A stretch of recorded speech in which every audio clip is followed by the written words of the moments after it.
Isang gabi habang si Marco ay nasa trabaho, naranasan ni Elena ang pinakamatinding takot sa kanyang buhay. Nakita niya ang refleksyon ng isang babae sa lumang salamin sa kanilang sala.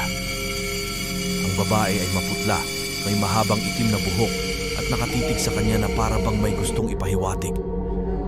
Kinabukasan, kinuha ni Elena ang lakas ng loob na tanungin ang mga kapitbahay tungkol sa kasaysayan ng bahay. Dito niya nalaman na ang bahay ay dating pag-aari ng isang babae na namatay sa panganganak sa mismong sala kung saan siya nakakita ng multo. Simula noon, lalong lumala ang mga pangyayari.